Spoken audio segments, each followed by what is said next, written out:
নবী সাল্লাল্লাহু আলাইহি ওয়াসাল্লাম যে সময়ে তার উপরে কোরআন নাজিল হয়েছে, এই সময়টা একটু বুঝতে হবে। ওই যুগটাকে বলা হয় কি? আইয়ামে জাহিলিয়াত, মানে কি? অন্ধকারাচ্ছন্ন যুগ। ওই যুগে মৌলিকভাবে অনেক সমস্যা ছিল, কিন্তু মোটা দাগে 5টা সমস্যা ছিল। কয়টা? 5টা। এখান থেকে আমি মেরাজের দিকে যাবো ইনশাআল্লাহ। 5টা মৌলিক সমস্যা ছিল। 5টা সমস্যার প্রথম হচ্ছে শিরক। ওই যুগের মানুষরা আল্লাহর সাথে শিরক করত। তারা মূর্তি পূজা করত, তারা মাধ্যম পূজা করত, তারা কবর পূজা করত, তারা মৃত ব্যক্তির পূজা করত, তারা প্রকৃতির পূজাও করত কোনো কোনো ক্ষেত্রে। আর অল্প কিছু মানুষ ছিল নাস্তিক, অল্প কিছু, খুব বেশি না। এই যে শিরকের এই সমস্যাটা এখনকার বিশ্বের মধ্যে নাই। আচ্ছা, দ্বিতীয় সমস্যা ছিল রিবা বা সুদ। দ্বিতীয় সমস্যা ছিল রিবা, যেটা এখনকার বিশ্বের অন্যতম মৌলিক সমস্যা। আপনি যদি বিশ্বের অর্থনীতির দিকে তাকান, আপনি দেখবেন বিশ্বের পুরো অর্থনৈতিক সিস্টেমটা সুদভিত্তিক। কেউ এর বাইরে নয়, কেউই বাইরে নয়। আমরা এমন একটা যুগে বাস করছি যেখানে কেউ যদি সুদ থেকে বাইরে থাকতে চায়, যে আমি মোটেই খাবো না, একবারেই খাবো না, টোটালি খাবো না, তারপরেও তার গায়ের মধ্যে সুদের ছিটা ফোটা লাগবে। আমার কথা বুঝতে পারছেন? এটা সেই যুগ। কিভাবে লাগবে সেটা সম্পর্কে জানার জন্য রিবা কেন্দ্রিক যে বইগুলো আছে, আল্লামা তাকি উসমানের বই আছে, ইনশাআল্লাহ আগামীতে এটার উপর বিস্তারিত আলোচনা আসবে। এগুলো পড়েন এবং শোনেন, ইনশাআল্লাহ কাজে দিবেন। শুধু এতটুকু বলবো, যে খায়, যে দেয়, যে সাক্ষী থাকে এবং যে লিখে রাখে, উভয়কেই, এই 4 শ্রেণীর মানুষকেই নবী সাল্লাল্লাহু আলাইহি ওয়াসাল্লাম সমান অপরাধী বলেছেন। পুরো সিস্টেমটার মধ্যে এগুলো পড়ে যাবে। এমনকি যদি দেখেন আমি খাচ্ছি না, একটা ফ্ল্যাট বাসায় ভাড়া আছে, এই বাসা যে করেছে সে সুদের লোন নিয়ে করেছে, আমার ভাড়ার টাকা থেকে সে লোন শোধ করে, পরোক্ষভাবে আমিও সুদের সাথে জড়িত আছি। এটা সেই যুগ যেখানে আপনি বেঁচে থাকতে চাইলে পারবেন হয়তোবা, যদি আপনার তাকওয়া অনেক উঁচু লেভেলের হয়, কিন্তু ধুলি কণা আপনার গায়ে লাগবেই, আপনি বাঁচতে পারবেন না। তৃতীয় সমস্যা ছিল মাদক। আইয়ামে জাহিলিয়াতের তৃতীয় সমস্যা ছিল মাদক। এখনকার বিশ্বের দিকে আপনি তাকান, আপনি দেখবেন ম্যাক্সিমাম যুব সমাজ এই সমস্যায় নিপতিত আছে, আছে না? সেম সমস্যা। চতুর্থ সমস্যা ছিল নারীর অবমাননা। এটা সম্পর্কে বলার আমার কোনো প্রয়োজন নাই, যথেষ্ট বলেছি এই পর্যন্ত আমি। নারীকে যেভাবে আজকে আমরা পণ্যের ন্যায় ব্যবহার করছি, এটা আইয়ামে জাহিলিয়াতের সেই বন্যতাকেও হার মানিয়েছে। 5 নম্বর সমস্যা ছিল গোত্রীয় দ্বন্দ্ব, গোত্রীয় রক্তক্ষয়ী সংঘাত। এটা এখন বৈশ্বিক রূপ নিয়েছে। ধর্মের মধ্যে সংঘাত, পলিটিক্সের সংঘাত, বিশ্বের দেশগুলোর মধ্যে সংঘাত। এই যে এখন একটা নতুন সংঘাত চলছে, আল্লাহ জানে এটার মোড় কোন দিকে যাবে। যদিও এতটুকু মনে রাখবেন, বিশ্বের একটা শক্তি চায় যে বিশ্বে একটা পারমাণবিক যুদ্ধ হোক। তারা খুব করে চাচ্ছে বিশ্বে একটা পারমাণবিক যুদ্ধ হয়ে যাক। তাদের উদ্দেশ্য সফল হবে, বড় বড় পরাশক্তিরা একে অপরের সাথে মারামারি করে ধ্বংস হয়ে যাবে, প্রচুর মানুষ মারা যাবে, এবং তারা নতুন রুলিং স্টেট হিসেবে বিশ্বে আত্মপ্রকাশ করবে। একটা অংশটা চাচ্ছে, সেটা কারা আস্তে আস্তে বুঝতে পারবেন ইনশাআল্লাহ তাআলা। এই 5টা ছিল মৌলিক সমস্যা। এখন আপনি আপনার সমাজ এবং বিশ্বের দিকে তাকিয়ে দেখেন এই 5টা সমস্যা আছে কি নাই? আছে। এরকম একটা যুগে জন্ম নিয়েছেন প্রিয় নবী মুহাম্মদুর রাসূলুল্লাহ সাল্লাল্লাহু আলাইহি ওয়াসাল্লাম। এরকম সমাজে থেকেও তিনি কখনো পাপের ধার কাছেও যান নাই। বলেন সুবহানাল্লাহ। এরকম একটা সমাজে থেকেও যখন তিনি নবী হননি, তখনও পাপের ধার কাছেও তিনি যান নাই। তিনি কখনো শিরক করেননি, কখনো মূর্তি পূজা করেননি, কখনো রিবা খাননি, আর বাকি বিষয়গুলো ধার কাছেও যাননি। বরং তিনি হিলফুল ফুজর তৈরি করেছিলেন, যাতে করে সমাজের এই অসঙ্গতিগুলো দূর করা যায়। এটা তো আপনারা জানেন। এরপর তিনি নবী হলেন 40 বছর বয়সে। প্রথম কোন আয়াত নাজিল হয়েছিল?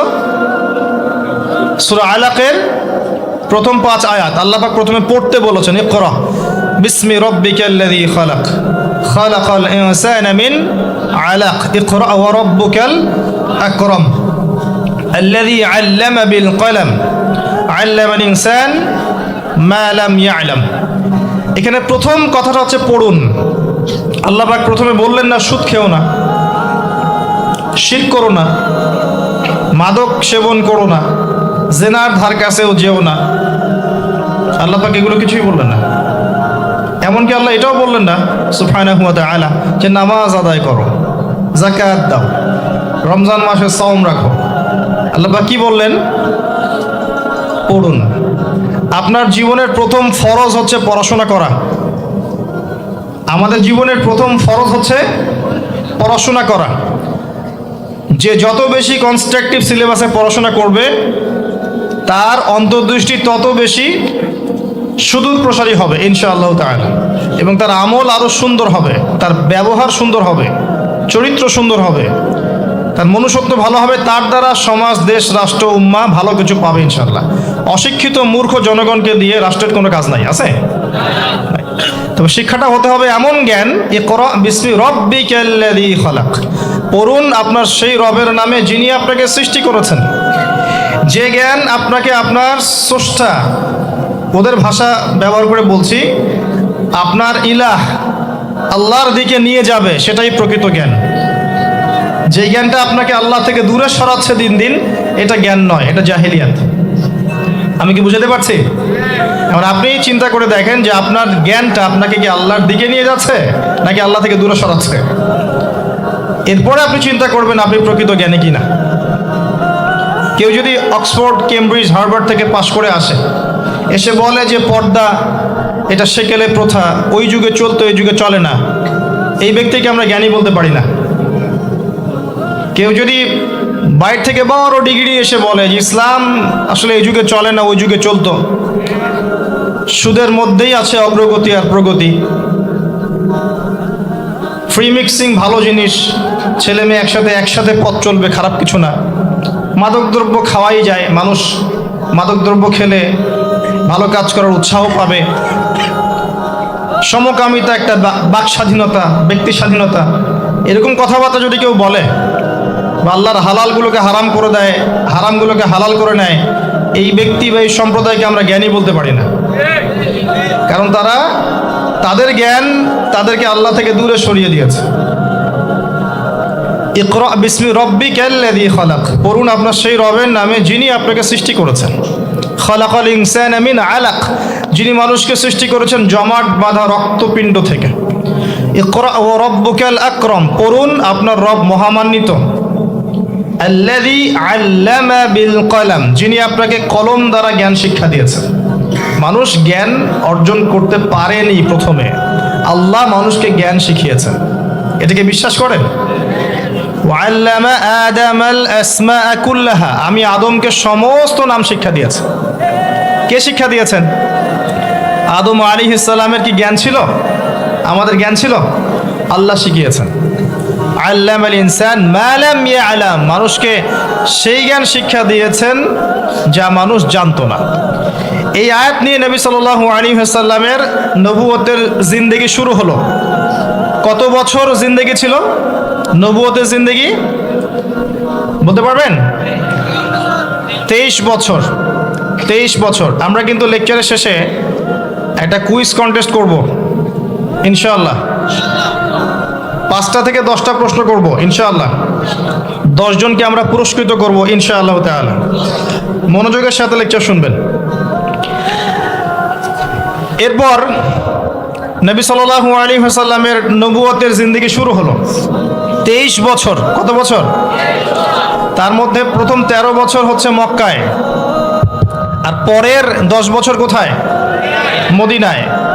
খুব সংক্ষিপ্ত আকারে বলছি, প্রথম 3 বছর নবী সাল্লাল্লাহু আলাইহি ওয়াসাল্লাম গোপনে দাওয়াত দিয়েছেন। কিভাবে? একদম গোপনে গোপনে। প্রথমে বাড়ির লোকজনকে, তারপর নিকট আত্মীয় যারা তাদেরকে, তারপর যাদের সাথে সম্পর্ক ভালো ক্লোজ তাদেরকে, এরপর আস্তে আস্তে আমভাবে। এটাই দাওয়াতি কাজের সুন্নাহ। এরপর 4র্থ থেকে 10ম এই সময়টুকুতে তিনি প্রকাশ্যে দাওয়াত শুরু করেছিলেন, তার সম্প্রদায়কে দাওয়াত দিলেন, যারা তার কথা বিশ্বাস হিজরত করেছিলেন সাহাবীরা। সেখানে একজন বাদশাহ ছিলেন, তার নাম বাদশাহ নাজাশী। তিনি একজন খ্রিস্টান ছিলেন, কিন্তু ভালো খ্রিস্টান ছিলেন, সৎ। তিনি মুসলিমদেরকে আশ্রয় দিয়েছিলেন এবং তার রাজ্যে মুসলিমরা নিরাপদে ছিল, বসবাস করেছে দীর্ঘদিন। পরবর্তীতে এই বাদশাহ নাজাশী ইসলাম কবুল করে মুসলিম হন। মারা গেলে নবী সাল্লাল্লাহু আলাইহি ওয়াসাল্লাম তার গায়েবানা জানাজার নামাজও পড়েছেন। এরপরে কুরাইশদের অত্যাচার বাড়তে থাকে।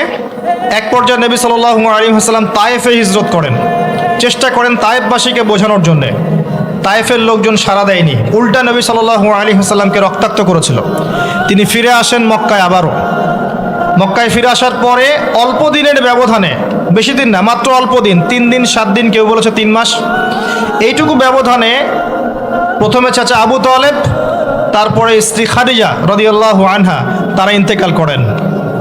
এবং নবী সাল্লাল্লাহু আলাইহি ওয়াসাল্লামের এই শেষ আশ্রয়স্থল আবু তালেব, সেটাও শেষ হয়ে যায়। তার স্ত্রী খাদিজা রাদিয়াল্লাহু আনহা আল্লাহর কাছে চলে যান। এই সময়টাতে নবী সাল্লাল্লাহু আলাইহি ওয়াসাল্লাম প্রচণ্ড মানসিক কষ্টে ছিলেন। আল্লাহ পাক এইরকম একটা সময়ে মেরাজের ঘটনা ঘটিয়েছেন, বলেন সুবহানাল্লাহ। আল্লাহ রাব্বুল আলামিন তাকে পুরো মানসিক সমস্ত কষ্ট থেকে ফারেক করে আল্লাহ পাকের সমস্ত কুদরত দেখিয়েছেন মহাবিশ্বে নিয়ে গিয়ে। যদিও বা তার আগের 3 বছর সাহাবীদেরকে বয়কট করা হয়েছিল। 3 বছর গাছের ছাল পাতা খেয়ে সাহাবীরা থেকেছেন শিয়ারে আবু তালেব নামক জায়গায়। এরপর বয়কট তুলে নেওয়া হয়। তারপর এই আমুল হুজন আসে। এর পরের বছর ইয়াসরিব বা মদিনা থেকে 6 জন যুবক এসে ইসলাম কবুল করে, বলেন সুবহানাল্লাহ। তাদের নেতা ছিলেন আসাদ বিন জুরারাহ রাদিয়াল্লাহু আনহু। তিনি ফিরে যান মদিনায়। পরের বছর আবার 6 জনকে নিয়ে আসেন, টোটাল 12 জন। এই 12 জন মুসলিম হয়ে আবার মদিনায় ফিরে যান। এই 12 জনের সাথে আল্লাহর নবী সাল্লাল্লাহু আলাইহি ওয়াসাল্লাম একজন সাহাবীকে পাঠিয়ে দেন দায়ী হিসেবে। তার নাম মুসআব বিন উমাইর রাদিয়াল্লাহু আনহু। মুসআব বিন উমাইর রাদিয়াল্লাহু আনহু। প্রশ্ন কিন্তু আসবে, ভালো করে মনে রাখতে থাকেন। এরপরে মুসআব বিন উমাইর রাদিয়াল্লাহু আনহু এই 12 জন সাহাবীর সাথে যান মদিনায়। মদিনার আগের নাম ছিল ইয়াসরিব। কি নাম? ইয়াসরিব। এর পরের বছর মোট 75 জন, 73 জন পুরুষ আর 2 জন নারী, আওস এবং খাজরাজ গোত্রের, তারা আসেন। এসে নবী সাল্লাল্লাহু আলাইহি ওয়াসাল্লামের হাতে হাত রেখে বায়াত করেন। মহিলারা হাতে হাত রাখে নাই, পুরুষেরা হাতে হাত রেখেছিল। আমাদের নবীজি মহিলাদের হাতে কখনো হাত রেখে বায়াত করার নাই। এখন অনেক ভণ্ড পীর দেখা যায় মহিলাদের হাতে হাত রেখে বায়াত করাচ্ছে। মহিলারা হাত ধরে বায়াত করাতে হয়? মহিলারা মৌখিক বায়াত করবে। তো 75 জন সাহাবী এসে ইসলাম কবুল করে আবার চলে যান মদিনায়। এই যে 75 জন ইসলাম কবুল করলেন, মদিনার বিশাল একটা জনগোষ্ঠী, কিন্তু 75 জন কম নয়, কারণ ওইখানে জনসংখ্যা এত বেশি ছিল না। তারপরের বছর নবী সাল্লাল্লাহু আলাইহি ওয়াসাল্লাম নিজে এবং সাহাবীরা সবাই গিয়ে হিজরত করেন মদিনায়। কথা বুঝতে পারছেন? এই যে নতুন একটা রাষ্ট্রের জন্ম হলো, মক্কা থেকে সবাই এখন মদিনায়। মক্কায় ঘরবাড়ি ছেড়ে দিয়ে নিঃস্ব হাতে, খালি হাতে, আল্লাহর উপর তাওয়াক্কুল করে। ওখানে আনসারী সাহাবীরা তাদেরকে বরণ করে নিলেন। এমনভাবে বরণ করলেন যে কারো যদি 2টা জমি থাকে, একটা জমি দিয়ে দিয়েছেন। কারো 2টা বাড়ি থাকলে একটা বাড়ি দিয়ে দিয়েছেন। এমনভাবে বরণ করে নেন। নতুন রাষ্ট্র হলো। নবী সাল্লাল্লাহু আলাইহি ওয়াসাল্লাম সেখানে মদিনা সনদ করলেন। ওখানকার ইহুদিদের সাথে চুক্তি হলো, ওখানকার জনগণের সাথে চুক্তি হলো, এবং আমরা শান্তিপূর্ণ একটা রাষ্ট্র পেলাম। এরপর নবী সাল্লাল্লাহু আলাইহি ওয়াসাল্লাম সেখানে অর্থনীতি সমৃদ্ধ করতে লাগলেন, সামরিক বাহিনী সমৃদ্ধ করতে লাগলেন, অস্ত্রশস্ত্র সব কিছু হতে লাগলো। একটা রাষ্ট্রের যা যা প্রয়োজন সব কিছু সেখানে হতে লাগলো। এক পর্যায়ে আবু সুফিয়ানের বাণিজ্যিক কাফেলাকে আক্রমণকে কেন্দ্র করে বদরের যুদ্ধ হয়ে গেল। আর এই বদরের যুদ্ধে আমরা অল্প সংখ্যক সৈন্য নিয়ে বড় বাহিনীর বিরুদ্ধে জয়লাভ করলাম। ইসলামের ইতিহাসে প্রথম সশস্ত্র যুদ্ধ। কথা বুঝতে পারছেন? এর পরের বছর হলো উহুদ, যে যুদ্ধে আমরা প্রায় জিতে গিয়েছিলাম। আমাদের একটা ভুলের কারণে সাময়িক বিপর্যয়ের সম্মুখীন হলাম। আমরা উহুদের সাময়িক বিপর্যয়ের সম্মুখীন হলাম। 70 জন সাহাবী শহীদ হয়ে গেল। আমাদের নবীজি স্বয়ং নিজেও সেই যুদ্ধে মার খেয়েছেন একটা ভুলের কারণে। সেখান থেকে নামবে না, সাহাবীরা কয়েকজন নেমে এসেছিলেন। ব্যাস পড়ে দেখবেন, সব বলে দেব না। এর পরের বছর খন্দকের যুদ্ধে 3-4 মাস অবরোধ করে রাখা হয় মদিনাকে। শেষমেশ তারা কিছুই লাভ করতে পারলো না, ফিরে চলে গেল। এরপর থেকে মুসলিমরা আক্রমণাত্মক যুদ্ধ শুরু করলো। একে একে বিভিন্ন গাজওয়া এবং সারিয়া হতে লাগলো। মুসলিমরা সমৃদ্ধ হতে লাগলো, সম্পদ বাড়তে লাগলো, জনবল বাড়তে লাগলো, অর্থনীতি সমৃদ্ধ হতে লাগলো, অস্ত্রশস্ত্র বাড়তে লাগলো। সব ডিপার্টমেন্ট থেকে আমরা রাইজ করতে লাগলাম। শুধু তাই না, পররাষ্ট্রনীতিও ইমপ্লিমেন্ট করা হলো। বিভিন্ন রাষ্ট্রপ্রধানদের কাছে চিঠি পাঠানো হচ্ছে। এর মধ্যে একবার নবী সাল্লাল্লাহু আলাইহি ওয়াসাল্লাম স্বপ্নে দেখলেন তিনি মক্কা তাওয়াফ করছেন, কাবা তাওয়াফ করছেন। সাহাবীরা বুঝে নিলেন যে আমরা মক্কায় যাচ্ছি। তারা মক্কায় যাওয়া শুরু করলেন। 1400 সাহাবী। হুদাইবিয়া নামক জায়গায় আটকে দেওয়া হলো, যাওয়া যাবে না, এই বছর ফেরত যেতে হবে, পরের বছর আসতে হবে। তোমাদের কেউ আমাদের দলে আসলে ফেরত দিব না, আমাদের কেউ তোমাদের দলে গেলে ফেরত দিতে হবে। আগামী 10 বছর আমরা কেউ কারোর সাথে যুদ্ধ করব না। আগামী বছর ওমরা করতে আসবে মাত্র 3 দিনের জন্য, কোনো অস্ত্র সাথে আনা যাবে না। সবগুলোতে নবীজি বললেন ঠিক আছে, ডিল, কোনো সমস্যা নেই। তারা ফেরত চলে গেলেন। ওই বছর ওমরা করা হলো না। নবীজি ফেরত গিয়েই খায়বার আক্রমণ করলেন। খায়বার ইহুদিরা ছিল, ইহুদিদেরকে পরাজিত করা হলো। খায়বার মুসলিমদের দখলে চলে আসলো। এর আগে আরও 2টা ইহুদি কওমকে সেখান থেকে, মদিনা থেকে বহিষ্কার করা হয়। একটা বনু নাজির, একটা হচ্ছে বনু কাইনুকা। আর খন্দকের যুদ্ধে বহিষ্কার করা হয় বনু কুরাইজাকে। এরা সবাই খায়বারে আশ্রয় নিয়েছিল। খায়বারকে আক্রমণ করে ইহুদিদেরকে আরব উপদ্বীপ থেকে বের করে দেওয়া হয়। তার পরের বছর হচ্ছে মক্কা বিজয়। নবী সাল্লাল্লাহু আলাইহি ওয়াসাল্লাম মক্কা বিজয় করলেন। মক্কার সমস্ত মূর্তিগুলো ভেঙে ফেললেন। বেলাল রাদিয়াল্লাহু আনহু কাবা ঘরের উপরে উঠে আজান দিলেন। নবীজি সবাইকে মাফ করে দিলেন। দলে দলে মানুষ ইসলাম কবুল করলো। সূরা নাসর নাজিল হলো, ইজা জাআ নাসরুল্লাহি ওয়াল ফাতহ। সূরা মাইদার 3 নম্বর আয়াত নাজিল হলো। এরপর নবীজি মদিনায় ফিরে গেলেন। তার মাঝে হুনাইনের যুদ্ধ হয়েছে, এর আগে একটা মোতার যুদ্ধ হয়েছে, তারপর একটা তাবুক যুদ্ধ হয়েছে। ব্যাস। এরপরে মদিনায় ফিরে গিয়ে মাত্র 81 বা 83 দিন নবীজি বেঁচে ছিলেন। এরপরে তার শেষ রোগ শুরু হলো এবং মারা যাওয়ার কয়েকদিন আগে তিনি বলে গেলেন, আমার কবরকে উপাসনার জায়গা বানাবে না, আমার কবরকে উপাসনার জায়গা বানাবে না। আরব উপদ্বীপ থেকে ইহুদিদেরকে বহিষ্কার করবে, রাষ্ট্রদূতরা আসলে সম্মান করবে, দাস দাসীর প্রতি খেয়াল রাখবে, নামাজের হেফাজত করবে। আর অনেক নসিহত তিনি করে গেলেন। তিনি বলে গেলেন তার আগে বিদায় হজের ভাষণে, তোমরা সবাই ভাই ভাই, সাদার উপর কালো, কালোর উপর সাদা, ধনীর উপর গরিব, গরিবের উপর ধনী, আরবের উপর অনরব, অনরবের উপর আরব, কোনো ভেদাভেদ নাই। তোমরা সবাই আদম সন্তান, আদম মাটির সন্তান। নবীজি বললেন সাল্লাল্লাহু আলাইহি ওয়াসাল্লাম, সাহাবীরা, আমি কি তোমাদের কাছে আমার অর্পিত দায়িত্ব পালন করেছি, পৌঁছে দিয়েছি? সাহাবায়ে কেরাম বললেন, হ্যাঁ, আমরা সাক্ষ্য দিয়েছি আপনি পৌঁছে দিয়েছেন। নবীজি বললেন, আল্লাহুম্মা ফাশহাদ, আল্লাহ আপনি সাক্ষ্য থাকেন আমি আমার দায়িত্ব পৌঁছে দিয়েছি। এভাবে তার জীবনটা শেষ হয়ে যায়। এই হলো সংক্ষিপ্ত সিরাত, ডিটেইলস পড়বেন। এর মধ্যে একটা ঘটনা, যখন কষ্টের মধ্যে ছিলেন নবী সাল্লাল্লাহু আলাইহি ওয়াসাল্লাম, তখন কিসের ঘটনা ঘটেছে? মেরাজ। এবং নবী সাল্লাল্লাহু আলাইহি ওয়াসাল্লামকে আল্লাহ পাক সশরীরে মেরাজ করিয়েছেন, ঘুমের মধ্যে নয়, সশরীরে। এই জায়গা থেকে আলোচনার বাকি অংশটা খুব ভালো করে বোঝার চেষ্টা করেন। নবী সাল্লাল্লাহু আলাইহি ওয়াসাল্লাম এশা সালাতের পরে শুয়ে আছেন, তন্দ্রাভাব। কোথায় শুয়ে আছেন? কাবা ঘরের হাতিমে।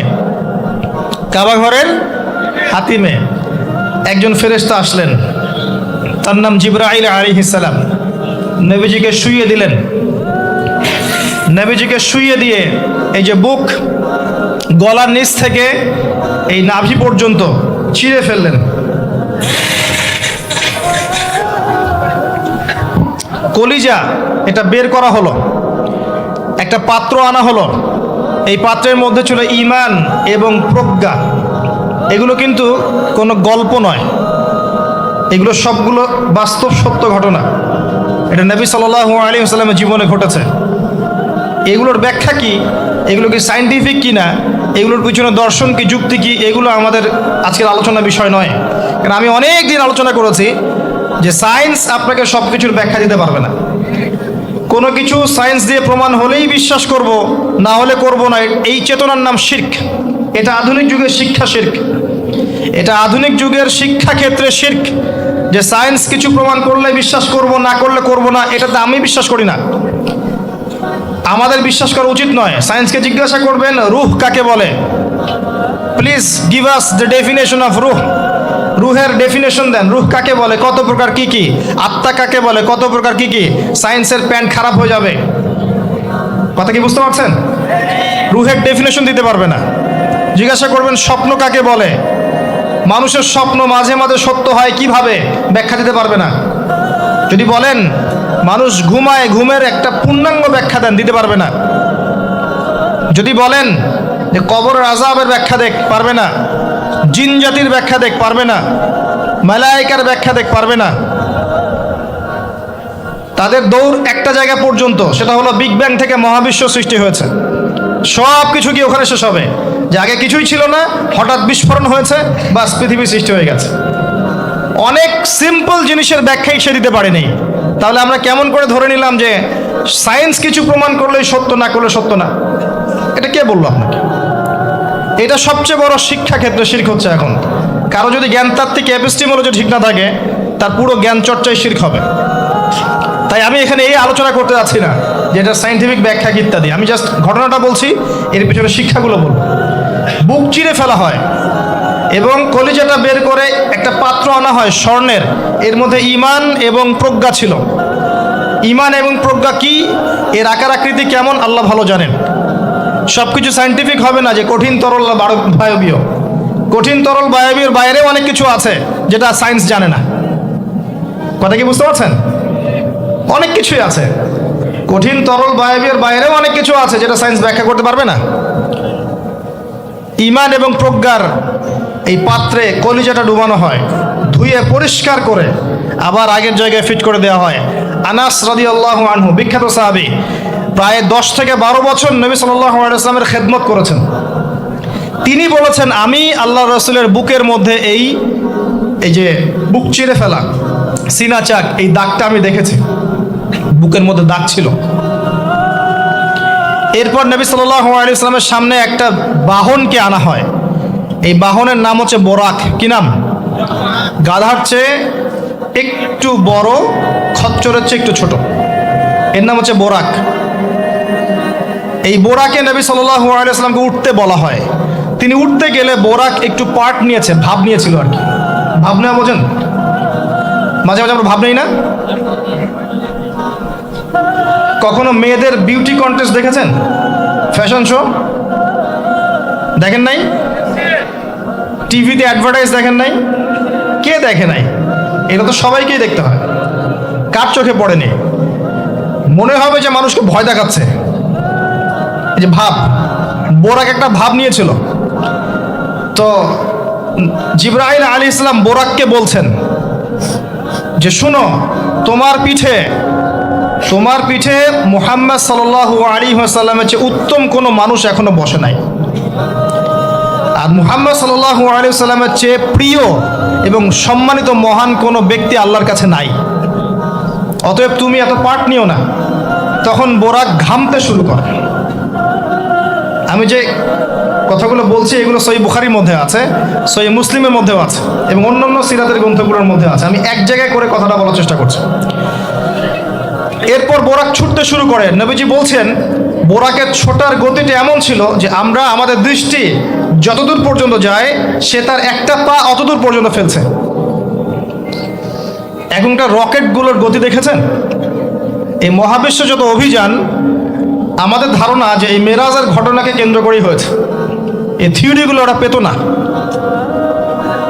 মহাবিশ্বের এই আকাশ ভেদ করে যাওয়া যায়, এই যে কনসেপ্টটা, এই কনসেপ্টটা কিন্তু নবী সাল্লাল্লাহু আলাইহি ওয়াসাল্লাম মেরাজের আগে কখনো হয়নি। একমাত্র ঘটনা পৃথিবীতে যে পৃথিবীর কোনো মানুষ 7 আকাশের উপরে গিয়েছেন, আল্লাহর সাথে কথা বলে এসেছেন। সুবহানাল্লাহ। এমনকি কোনো নবীর ক্ষেত্রেও এটা হয়নি, কোনো নবীর ক্ষেত্রেও নয়। এবার এই বোরাক চলে গেল বাইতুল মাকদাস। এটা কোথায়? বাইতুল মাকদিস, বাইতুল মাকদাস না, বাইতুল মাকদিস। বিভিন্ন মানুষ বিভিন্ন উচ্চারণ করে। এটা হচ্ছে প্যালেস্টাইন। কোথায়? নাম শোনেন নাই? আর প্যালেস্টাইন নিয়ে তো যথেষ্ট বলেছি এই বয়সে, আলহামদুলিল্লাহ। তবে মূল বিষয়টা এখনো বলা হয়নি, সেটা ইনশাল্লাহ আস্তে আস্তে আসবে। এতটুকু শুনেন, প্যালেস্টাইন হচ্ছে শেষ জামানার সবচেয়ে ইম্পর্ট্যান্ট জায়গা। সারা পৃথিবীর চেয়ে, সারা পৃথিবীতে যত জায়গা আছে এগুলো চাইতে সবচেয়ে ইম্পর্ট্যান্ট জায়গা হচ্ছে শেষ জামানায় প্যালেস্টাইন বা ফিলিস্তিন এবং জেরুজালেম। সারা পৃথিবীর সমস্ত কর্মকাণ্ড আখিরুজ্জামানে এই জেরুজালেমকে কেন্দ্র করে হবে।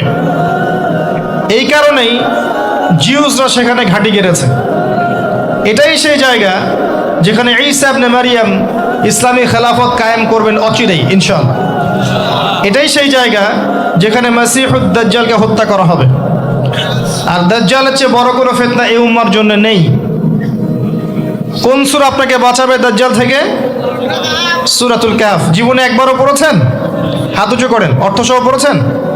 আলহামদুলিল্লাহ। 10টা আয়াত, প্রথম 10, শেষের 10 মুখস্থ করতে হবে। আল্লাহ পাক তৌফিক এনায়েত করুন। তিনি গেলেন বাইতুল মাকদিস। সেখানে গিয়ে দেখলেন মসজিদের মধ্যে একজন ব্যক্তি সালাত আদায় করছেন।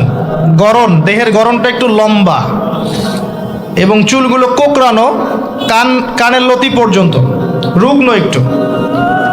তাকে বলা হচ্ছে ইনি হচ্ছেন মুসা আলাইহিস সালাম, সালাত পড়ছেন। এখন কিভাবে সালাত পড়ছেন, জীবিত না মৃত নাকি বারজাখে, আমরা ব্যাখ্যা করতে পারবো না। যা তিনি দেখেছেন তাই বলেছেন, আমরা বিশ্বাস করেছি, সামি'না ওয়া আতা'না। যেমনটা আবু বকর সিদ্দিককে বলা হয়েছে রাদিয়াল্লাহু আনহু, আপনি কি মেরাজের ঘটনা বিশ্বাস করেন? আপনি কি মেরাজের ঘটনা বিশ্বাস করেন? আল্লাহ রাসূল সাল্লাল্লাহু আলাইহি ওয়াসাল্লাম এক রাতের মধ্যে বাইতুল মাকদিস গিয়েছেন, সেখান থেকে আরশে আজিম আবার ফিরে এসেছেন, অজুর পানি গড়িয়ে পড়ছে। আবু বকর সিদ্দিক তিনি বলছেন, এর চাইতেও বড় কথা তো আমি বিশ্বাস করি, সেটা হলো আসমান থেকে কোরআন তার উপর নাজিল হচ্ছে প্রতিনিয়তই।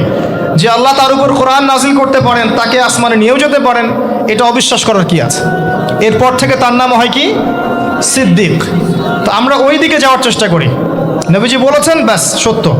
এবং এখানে ঢোকার আগে একটা পাথরের মধ্যে এই বোরাকটাকে বেঁধে রাখা হয়। আরেকজন ব্যক্তিকে দেখেছেন যার গড়ন ফর্সা এবং লালচে, এই দুইটা কালারকে মিক্স করলে যেমন গায়ের রং হবে এমন, এবং চুলগুলো হচ্ছে অনেক সোজা, সিল্কি। সিল্কি শব্দটা আমি বুঝলাম, চুলগুলো অনেক সোজা, এটা আমার কথা। স্বচ্ছ ঝকঝকে চুল। তো গায়ের গড়নটা খুব বেশি লম্বাও না, খুব বেশি খাটোও না। নবীজিকে বলা হচ্ছে ইনি হচ্ছেন ঈসা ইবনে মারিয়াম। নবী সাল্লাল্লাহু আলাইহি ওয়াসাল্লাম আরেকজনকে দেখলেন যার গড়নটা হুবাহু নবী সাল্লাল্লাহু আলাইহি ওয়াসাল্লামের মতোই। এবার তাকে বলা হলো ইনি হচ্ছেন আদি পিতা ইব্রাহিম আলাইহিস সালাম। ইব্রাহিম আলাইহিস সালামের সাথে আমাদের নবী সাল্লাল্লাহু আলাইহি ওয়াসাল্লামের পুরো ফিজিক্যালিও মিল ছিল এবং জীবনের যে গতি এখানেও মিল ছিল। হয়তোবা এই কারণেই আমরা দরুদ ইব্রাহিমে অন্য নবীর নাম না নিয়ে ইব্রাহিম আলাইহিস সালামের নামটা নিচ্ছি। আল্লাহু আলাম, আল্লাহ ভালো জানেন। যখন নবীর নাম আসবে সবাই কমসে কম সাল্লাল্লাহু আলাইহি ওয়াসাল্লামটুকু বলবেন মনে মনে। এবার সেখানে নবী সাল্লাল্লাহু আলাইহি ওয়াসাল্লাম সমস্ত নবীদেরকে নিয়ে 2 রাকাত সালাত পড়লেন। তিনি ইমামতি করলেন। নবীদের ইমাম হচ্ছেন আমাদের নবী মুহাম্মদুর রাসূলুল্লাহ সাল্লাল্লাহু আলাইহি ওয়াসাল্লাম। আল্লাহ পাক আমাদের সবাইকে তার সুন্নাহগুলো আমল করার তৌফিক দান করুন। আমাদের প্রতিটা কাজ যেন তার সুন্নাহ মতো হয়, আল্লাহ পাক সে তৌফিক এনায়েত করুন। এরপর নবী সাল্লাল্লাহু আলাইহি ওয়াসাল্লামকে নিয়ে যাওয়া হচ্ছে আকাশে। প্রথম আকাশের দরজা আছে। এখন নাসা যদি আবিষ্কার করতে ব্যর্থ হয়, আমাদের কিছু করার নাই, আকাশের দরজা আছে। ওরা যদি বলে জান্নাত জাহান্নামের ব্যাখ্যা কি, জান্নাত জাহান্নাম তো সায়েন্স প্রমাণ করতে পারছে না, তাহলে এগুলোর কি ব্যাখ্যা? আমরা বলবো এটা সায়েন্সের ব্যর্থতা, জান্নাত জাহান্নামের অস্তিত্বের ব্যর্থতা নয়, এটা সায়েন্সের ব্যর্থতা। আছে, খুঁজতে থাকেন, একদিন পাবেন ইনশাআল্লাহ। তবে পাওয়ার আগে যে কিয়ামত হয়ে যাবে এটা নিশ্চিত, পাওয়ার আগে কিয়ামতই হয়ে যাবে। আমরা কারেন্ট অ্যাফেয়ার্সে দেখেছিলাম কয়েকদিন আগে একটা গ্রহের সন্ধান পাওয়া গেছে। এই গ্রহটা ডায়মন্ড দিয়ে তৈরি, হীরা। এখন বিশ্ববাসী বিশ্বাস করছে হ্যাঁ হীরার গ্রহ আছে। কথা বুঝতে পারছেন? আল্লাহ পাক কোরআনে বলেছেন জান্নাতের মাটি হবে সোনার, আছে না, সোনার, মতির, জহরতের। তো যদি কখনো দেখবেন সায়েন্স বলে যে হ্যাঁ এমন একটা গ্রহ পাওয়া গেছে পৃথিবী থেকে কয়েক কোটি আলোকবর্ষ দূরে, গ্রহের নাম হচ্ছে JNAXYZ.000 অমুক, এদের নামগুলো এমন ভয়ঙ্কর হয় আর কি, তখন দেখবেন বিশ্বের মানুষ বিশ্বাস করছে। করবে না বিশ্বাস? নিশ্চিত বিশ্বাস করবে। আমাদের পুরো চিন্তাটাই এখন এমন, সায়েন্স বললে হ্যাঁ আমি হ্যাঁ, ও যদি বলে না আমি না। 20 সেকেন্ড হাত দাও, 20 সেকেন্ডই। মাস্ক না পরলে যাবে না, ভাইরাস যাবেই না, পড়তেই হবে। 3 ফিট দূরে দাঁড়াও, 4 ফিট দূরে দাঁড়াও, ও যা বলবে তাই। এটা শিরক। মসজিদের মধ্যে আমরা বানরের মতো নামাজ পড়ছি, জাস্ট লাইক ডঙ্কিস, 4 ফিট দূরে দূরে এক একজন। সুবহানাল্লাহ। মাঝখানে কি শয়তানের জন্য? বাকি সবখানে এক জায়গায় একত্রিত হওয়া যাচ্ছে। মসজিদে গেলে হাজারটা রেস্ট্রিকশন, কি সমস্যা? সমস্যা কোথায়? চেহারা ঢেকে নামাজ হয় মসজিদে? বড় বড় ওলামায়ে কেরামদের কাছে ফতোয়া নেন। একটা বিশ্বাস, একটা ভয়, একটা আতঙ্ক। আর কিছু কিছু মিডিয়ার কাজ হচ্ছে মানুষকে আতঙ্কিত করা। আজকে কয়টা মরলো, আজকে কয়টা আক্রান্ত হলো, আজকে কয়টা কি হলো। মানুষের সাইকোলজিক্যালি এমন, মানে মাইন্ডসেটটা তৈরি করা হচ্ছে এমন যে ভয়, আতঙ্ক। কেন ভাই, মরবেন না কখনো? সতর্ক থাকার নাম কি এরকম করা? সারা বিশ্বের মানুষকে ভয় দেখিয়ে আতঙ্কিত করে ফেলা হচ্ছে। আর ওইদিকে দেখেন যাদের যুদ্ধ করার যুদ্ধ করছে, যাদের যা কিছু করার তাই করছে। সারা ওয়ার্ল্ড অ্যাফেয়ার্স কি থেমে আছে? মানুষের দৃষ্টিভঙ্গিকে একদিকে ফোকাস করিয়ে দেয়। আমরা বলছি না যে ভাইরাসের অস্তিত্ব নাই, কিন্তু আল্লাহর চেয়ে বেশি ভয় তাকে করতে হবে কেন? বিগত 1 বছরে যতগুলো মানুষের সাথে আমি মোসাফা করেছি, এতদিনে আমার কবরে থাকার কথা ছিল, যদি সায়েন্স সত্য হয়। কথা কি বুঝতে পারছেন না? এখন আপনি আমাকে ব্যাখ্যা দেন যে আমার কেন হয় নাই, ব্যাখ্যা দেন। কি ব্যাখ্যা দিবেন আপনি আমাকে? প্রতিটা দিন এই ইভেন এই মাহফিলের সিজনে প্রতিটা দিন মিনিমাম 100-200 মানুষের সাথে আমি মোসাফা করেছি, এবং সবাই এটা সাক্ষী। একটা দিন আমার জ্বর আসে নাই, এর কি ব্যাখ্যা দিবেন? সায়েন্স যদি এটাই বলে যে মোসাফা করলেই ভাইরাস হবে, মোসাফা করলেই ভাইরাস হবে, তাহলে আমার হইল না কেন? এর ব্যাখ্যা দেন। কোনো ব্যাখ্যা নাই। এরপরেও আল্লাহ বিশ্বাস করবে না, এরপরেও আল্লাহ বিশ্বাস করবে না। জামজাম কূপ, জামজাম কূপের পানির ব্যাখ্যা দেন, কিভাবে এত পানি চলছে, শেষ হচ্ছে না কেন? আমাদের চিন্তা ভাবনা চেঞ্জ করেন। ও যা বলবে তার 100% সত্যি হতে হবে এমন নয় বিষয়টা। এর উপরে আল্লাহ পাকের জ্ঞান আছে, আল্লাহর হুকুম চলে, আল্লাহর হুকুমই সব কিছু। এর বাইরে মানুষ প্রোটেকশন নিবে, সুস্থ থাকবে, সে তার মেডিকেল রুটিনগুলো ঠিকঠাক মতো চলবে, ঠিক আছে, কিন্তু এত বেশি কেন মাথায় নিতে হবে যে আল্লাহকেই মানুষ ভুলে যাচ্ছে?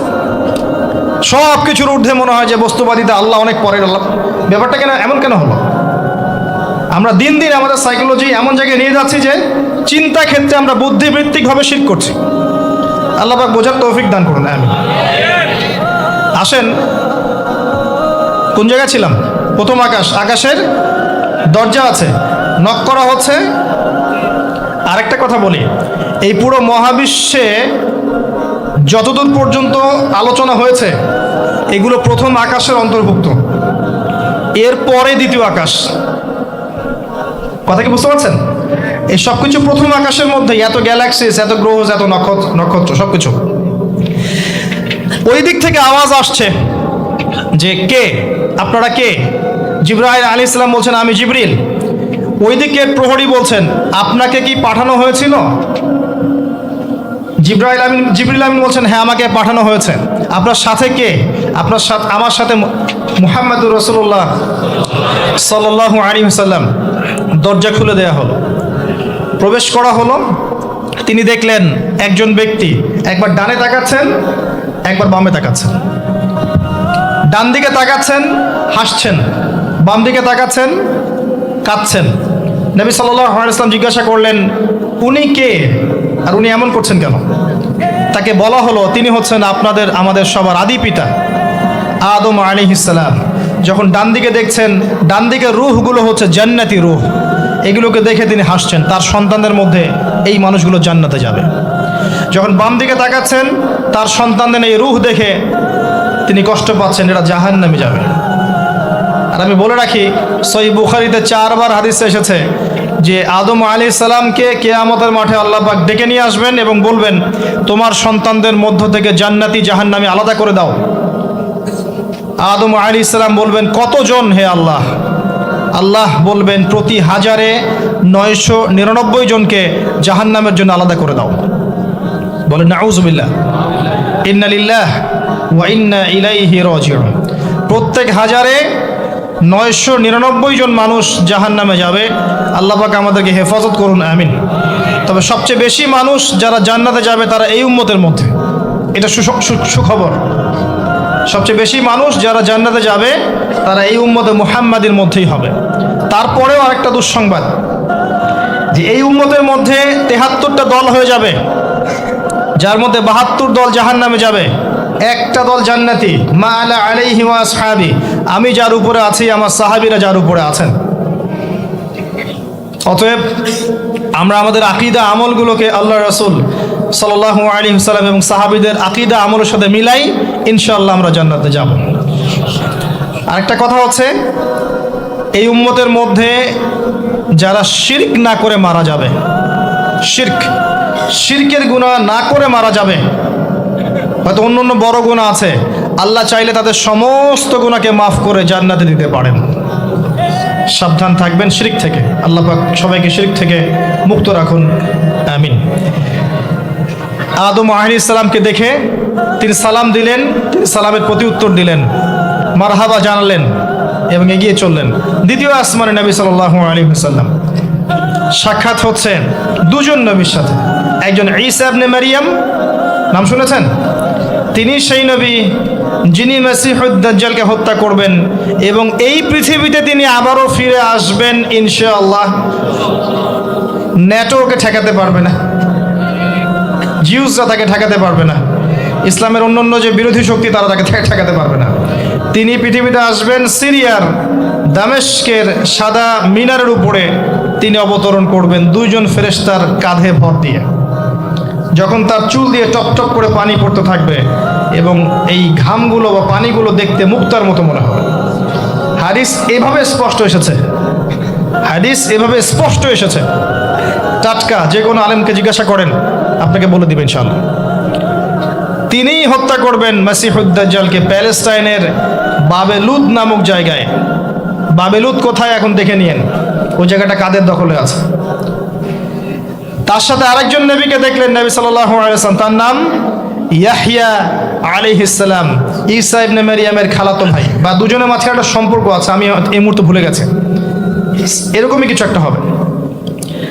ইয়াহইয়া আলাইহিস সালাম সেই নবী যার নাম আল্লাহ পাক নিজে রেখেছেন, সুবহানাল্লাহ। তিনি সাইয়্যেদ ছিলেন, নেতা ছিলেন, নবী ছিলেন। একইভাবে সালাম বিনিময় হলো, নবীজি এগিয়ে চললেন সাল্লাল্লাহু আলাইহি ওয়াসাল্লাম। তৃতীয় আকাশে তিনি দেখলেন আরেকজন নবী, তাকে বলা হলো তিনি হচ্ছেন ইউসুফ আলাইহিস সালাম, যাকে পুরো পৃথিবীর অর্ধেক সৌন্দর্য দেওয়া হয়েছে।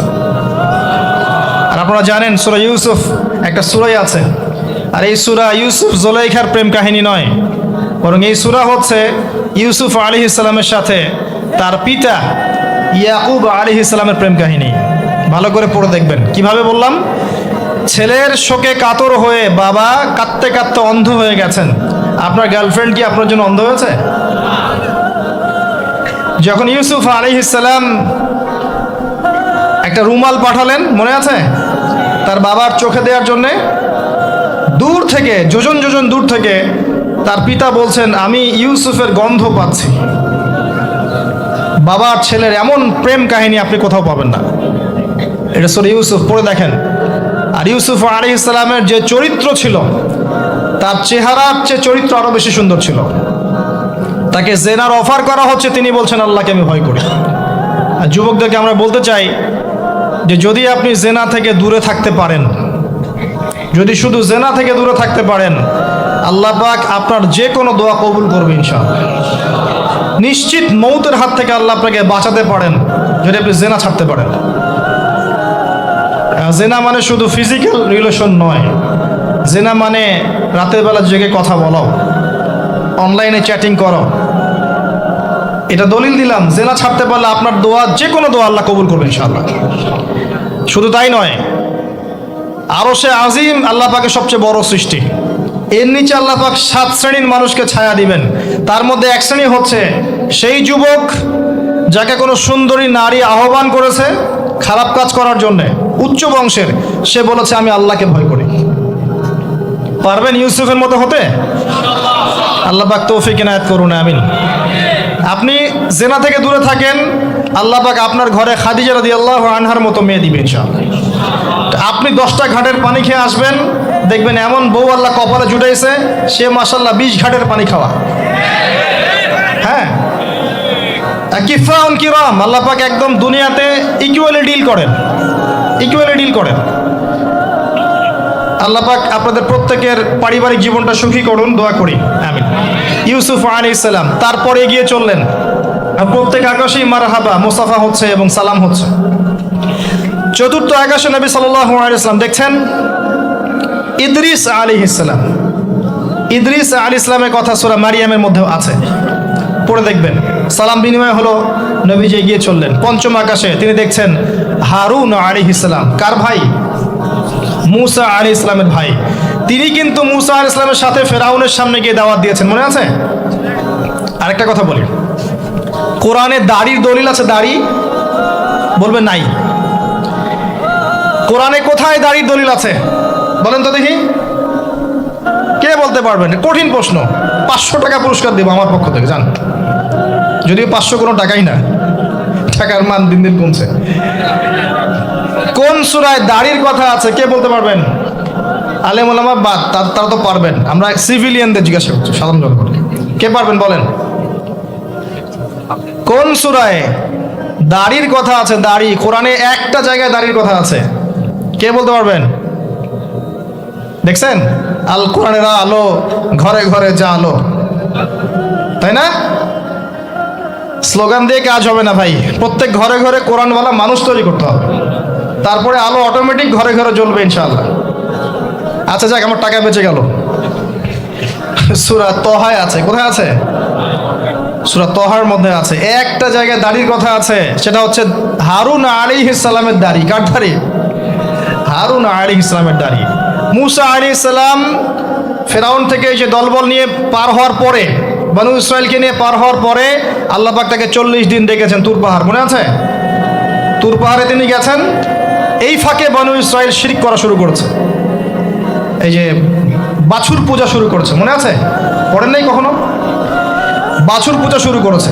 মুসা আলাইহিস সালাম তাওরাত নিয়ে আসছেন, এসে দেখছেন যে কওমের এই অবস্থা, তিনি রাগে তাওরাত ছুঁড়ে মারলেন। তিনি প্রচণ্ড ব্যক্তিত্ব সম্পন্ন মানুষ ছিলেন, গায়রতওয়ালা, রাগে তাওরাত ছুঁড়ে মারলেন এবং এসে এই যে হারুন আলাইহিস সালাম যাকে রেখে গিয়েছিলেন যে কওমকে দেখাশোনা করবে, তার দাড়ি চিপে ধরলেন। তুমি থাকতে এরা এই অবস্থায় গেল কিভাবে? এক হাতে দাড়ি, এক হাতে চুল, চেপে ধর, তুমি থাকতে এই অবস্থা হইল কিভাবে? সূরা তহা পড়ে দেখেন। তখন হারুন আলাইহিস সালাম বলছেন যে হে আমার ভাই, আমার দাড়ি আর চুল ধরো না, এই একটা জায়গায় আছে। তার মানে দাড়ি পাওয়া যাচ্ছে কোরআনে। কিছু মানুষ তো এখন বলে কোরআন মানি হাদিস মানি না, তাই না? ওই অজুহাত দিয়ে এখন দাড়ি রাখে না, বলে কোরআনে তো দাড়ির কথা নাই, রাখবো কেন? সুবহানাল্লাহ। আপনারাও কি এটা বিশ্বাস করেন যে আমরা শুধু কোরআন মানবো, হাদিস মানবো না? স্পষ্ট কুফরি, স্পষ্ট কুফরি। কোরআন এবং হাদিস একসাথে মিলেই শরিয়া। শুধু কোরআন মানি হাদিস মানি না এটা বলতে গিয়ে সে বোঝাচ্ছে সে আসলে কোরআনও মানে না। কোরআনে আল্লাহ বলেছেন ওয়ামা আতাকুমুর রাসূল ফাখুযুহ, রাসূল যা দিয়েছেন নিয়ে নাও, ওয়ামা নাহাকুম আনহু ফানতাহু, যা থেকে নিষেধ করেছেন দূরে থাকো। তাহলে সুন্নাহ না মানলে আপনি কিভাবে কোরআন মানবেন? কথা কি বুঝতে পারছেন? আসেন, হারুন আলাইহিস সালাম সালাম বিনিময় হলো, চললেন। তারপরে ষষ্ঠ আসমানে গিয়ে দেখলেন মুসা আলাইহিস সালাম, সেই যে ব্যক্তি। সালাম বিনিময় হলো, চলে যাচ্ছেন, আর মুসা আলাইহিস সালাম কাঁদছেন, কান্না করছেন। জিজ্ঞাসা করা হলো কেন কান্না করছেন? তিনি বললেন আমার পরে একজন যুবক নবী হবে যার উম্মত আমার চেয়ে বেশি জান্নাতে যাবে, এটা চিন্তা করে আমি কান্না করছি। তিনি হচ্ছেন মুহাম্মদুর রাসূলুল্লাহ সাল্লাল্লাহু আলাইহি ওয়াসাল্লাম। তারপরে গিয়ে চললেন সপ্তম আসমান, সেখানে সপ্তম আসমান মানে 7 নম্বর মহাবিশ্ব, সেখানে গিয়ে দেখলেন যে বাইতুল মামুর নামে একটা জায়গা আছে, ঠিক কাবা ঘরের একদম এক্স্যাক্টলি উপরে, একদম সোজা উপরে বাইতুল মামুর নামে একটা জায়গা আছে। এটা হচ্ছে ফেরেশতাদের ইবাদতের জায়গা, তারা সেখানে তাওয়াফ করেন। প্রতিদিন 70,000 ফেরেশতা, প্রতি মুহূর্তে 70,000 ফেরেশতা এখানে তাওয়াফ করেন।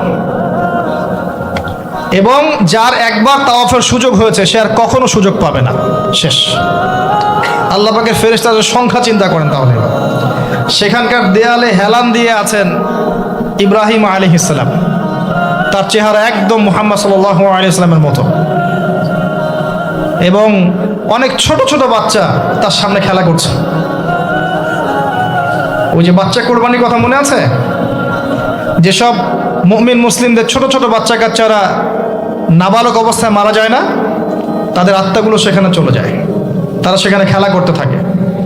যারা পিতা পায়নি, যখন পিতার কথা মনে হয় খেলতে খেলতে, তখন তারা ইব্রাহিম আলাইহিস সালামের কাছে দৌড় দেয়। মায়ের কথা মনে হলে তার স্ত্রীর কাছে দৌড় দেয়। আমাদের যাদের সন্তান 2-1জন মারা গেছে, এটা আমাদের পরকালে অ্যাসেট, পরকালের সম্পত্তি। কিয়ামতের মাঠে ওই ছেলে ওই মেয়ে আপনার হাত ধরবে, আঙ্গুল ধরে ফেলবে, ফেলে বলবে আল্লাহ আমার বাবাকে মাফ করে দাও, না হলে আমি জান্নাতে যাব না। তাই বেশি বেশি বাচ্চা কাচ্চা নিতে হয় সামর্থ্য অনুযায়ী, আর সামর্থ্য আল্লাহ দিবেন। যখন আপনি 4টা-5টা এরকম করে বাচ্চা কাচ্চা নিবেন, 2-1টা বাচ্চা মারা যেতে পারে, এগুলো আপনার পরকালের সম্পত্তি।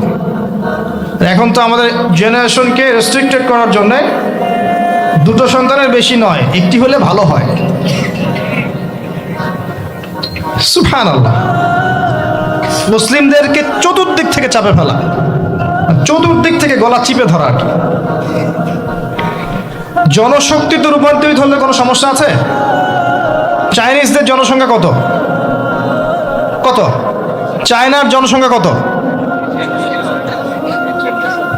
ম্যাক্সিমাম জনগণকে তারা জনশক্তিতে রূপান্তরিত করেছে। এই আপনার পশ্চিমারায় ন্যাটো ম্যাটো যত কিছু আছে, চায়নার এগেনস্টে কথা বলুক দেখি, কত বড় সাহস। সারা বিশ্বকে নিয়ন্ত্রণ করে ফেলছে ওরা এখন। কই, তারা তো আর তারা যখন দেখেছে যে আমাদের আর প্রয়োজন নাই, তখন তারা একটা লস দিয়েছে ওদের কান্ট্রিতে। এটা মুসলিমদের জন্য প্রযোজ্য নয়। যাই হোক, সন্তান সন্ততি ওখানে গিয়ে মারা গেলে আপনার অ্যাসেট। এরপরে আসেন, যারা ইচ্ছা করে সন্তান হত্যা করছে, গর্ভের সন্তান যখন জানছে যে এটা মেয়ে, তখন তাকে ফেলে দিচ্ছে। আবার অবৈধ সন্তান যারা অ্যাবর্শন করে নষ্ট করছে, এই যে হত্যাগুলো, এই প্রাণগুলোকে আল্লাহ পাক কিয়ামতের মাঠে জীবন্ত করবেন, এবং তাদেরকে দেখিয়ে ওই ব্যক্তিদেরকে চার্জ করা হবে যে কি অপরাধে তাকে হত্যা করা হয়েছে। সতর্ক হয়ে যান। আল্লাহ পাক এটাও বলেছেন, দারিদ্র্যের ভয়ে সন্তানকে হত্যা করো না, রিজিক আল্লাহ দিবেন ইনশাআল্লাহ। এই সমুদ্রের কোটি কোটি মাছকে আল্লাহ পাক খাওয়াতে পারলে আপনাকে আমাকেও খাওয়াতে পারবে ইনশাআল্লাহ, যদি না আমরা আমাদের রিজিকটা সংকুচিত করে ফেলি। মানুষের রিজিক কেড়ে খাচ্ছে সুদের মধ্য দিয়ে। মানুষের রিজিক কেড়ে খাচ্ছে সুদের মধ্য দিয়ে, অন্য কোনো বিষয় নাই, সুদ, রিবা। আসেন, সপ্তম আসমানে এই অবস্থা। এরপরে নবী সাল্লাল্লাহু আলাইহি সাল্লামকে আরো সামনে নিয়ে যাওয়া হলো। এই জায়গার নাম সিদরাতুল মুনতাহা। কি নাম? সর্বশেষ জায়গা, যেখানে জিবরাইল আলাইহিস সালামও এর উপরে আর যেতে পারেন না। যদিও জিবরাইল আলাইহিস সালাম ফেরেশতাদের সর্দার, তিনিও যেতে পারেন না। তারপরে আরেকটা জগৎ আছে, ওই জগৎ থেকে আদেশ এই সিদরাতুল মুনতাহা পর্যন্ত আসে, এখান থেকে কালেক্ট করে নিচে নামানো হয়। আবার এখান থেকে কোনো আদেশ বা কোনো আদেশ না, এখান থেকে কোনো ফলাফল মুনতাহা পর্যন্ত নিয়ে যাওয়া হয়, সেখান থেকে উপরে তুলে নেওয়া হয়। ওটা একটা বর্ডার, কথা বুঝতে পারছেন? এটা একটা বর্ডার, নো ম্যানস ল্যান্ড। এই জায়গায় গিয়ে জিবরাইল আলাইহিস সালাম নিজের আকৃতিতে আসলেন। 600টা পাখা। কতগুলো পাখা? 600 পাখা। নবী সাল্লাল্লাহু আলাইহি সাল্লাম একটু বিব্রত বোধ করছিলেন, তিনি আবার আগের রূপে ফিরে আসলেন। এই জায়গায় বাহন চেঞ্জ করা হলো। এখানে নবী সাল্লাল্লাহু আলাইহি সাল্লাম বলেছেন, আমি সিদরাতুল মুনতাহায় এমন কিছু রং দেখেছি, এত অপরূপ সৌন্দর্য দেখেছি, যেটা কোনো মানুষের পক্ষে ভাষায় প্রকাশ করা সম্ভব না। এটা শেষ সীমানা, এবং এটা একটা বড়াই গাছের মতো দেখতে, বড়ই গাছ, বড়াই গাছ না, আসলে বড়ই গাছের, কুল গাছের মতো দেখতে।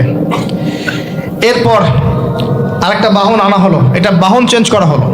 এবার তিনি আরো ঊর্ধ্বে উঠে যাচ্ছেন, উঠছেন।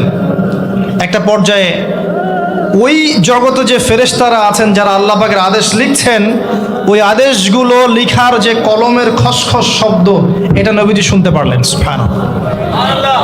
নূরের পর্দার কাছাকাছি তাকে নিয়ে যাওয়া হলো, একদম আল্লাহ পাকের কাছাকাছি, আরো সে আজিমের কাছাকাছি।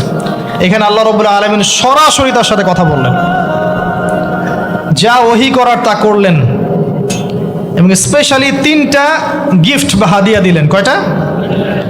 1 নাম্বার 50 ওয়াক্ত নামাজ। কত ওয়াক্ত? 2 নাম্বার সূরা বাকারার শেষের 3 আয়াত, সূরা বাকারার শেষের 3 আয়াত।